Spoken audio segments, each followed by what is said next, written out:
Hey friends, welcome to Sean's-Thoughts.com, Sean's Blogs, read by, me, Sean. These are my blogs, my thoughts on, life. Glad you're here. Hope you enjoy it. Let's get to it. Dig my own grave. As I was perusing the world of Facebook, I stumbled across a fellow author's post about a recent blog he had been interviewed. In his interview, he told part of a history which included, for several years, being a gravedigger. As I read, I came back to the image of digging a grave. I pictured me out in the field, like the picture attached, sweat dripping from my brow, body sore, hands tender with shovel in hand, plunging into the earth, creating my own rectangle bed for my afterlife slumber. Then I pictured me sitting on the edge of that grave. No, my grave. The image was as vivid as if I were actually there, out of breath and tired from the work. I wondered what I would be thinking sitting there on the edge of that grave. That question brought me to another question. What would any of us think or do at that point? That brought me to my blog and jotting down my thoughts as I simply sit here at my computer. So let's take a quick journey, shall we? If you had to dig your own grave, would it change your perspective on life? Humanity is full of displays of death and our own mortality, but we, as much as we can, mentally avoid the prospects of dying, especially when we're young in age. In this day and age, a lot of young people don't have a will, life insurance set aside for expenses afterward, or in the case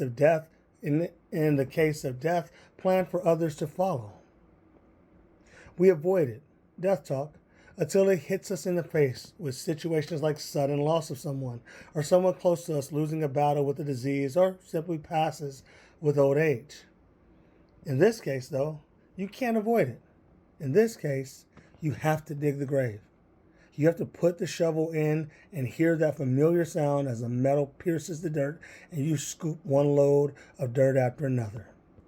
This is your truth. It is my truth. It is our truth, and in this case, the grave will be dug. If you're like me, you can picture it.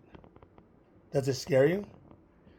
Does it make you say, oh hell no, to the idea of being that close to the end game of life? Or does it, like the thought did for me, give you much more? Now, you may be thinking, damn Sean, this is kind of doomish, but bear with me for a moment, because it's not that at all. In fact, I'd say it's the opposite.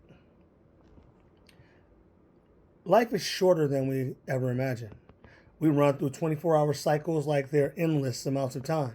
Hell, even our sun, the life force of our solar system, has an expiration date, albeit a million years in the future. When it's all said and done, and I sit with myself on the edge of that grave, I wonder if I would be happy with my life. See, that is the point. If your day came where you had to walk out and dig your grave, what would you think about that question? That is a hard notion to process, I'm sure. But if my day was yesterday, and I'd imagine I would have to answer yes. You see, life is about the moments we're able to capture and enjoy both by oneself and with others. The lessons we learn and teach each other, and the times we fall so hard it is almost impossible to imagine ever getting up, and then we do just that. Get up. It is about how much money you make. It isn't about how much money you make or how many things you have attained, because none of that goes with you. It isn't about who feared you or who revered you. It is about who you sat with and grew with you as a person. It is about embracing all the wonders of the world and living in those precious moments of discovery. Have I done that? I like to think I have done a great deal, but of that, yet I know I could definitely use more chances because life is grand. I'll depart with this thought.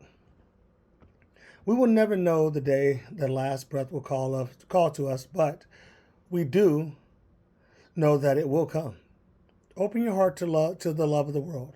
Open your mind to that which is not your norm, so you may learn and laugh. Yes, laugh. Laugh till tears run out of your eyes.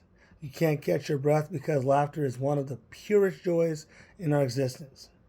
If you're lucky enough to not have a shovel in hand, then you have time to be part of something magical. Your life. Isn't that grand? Just a thought, my friends. Thank you for listening to Sean's Blogs. I hope you enjoyed the blog and had something to think about.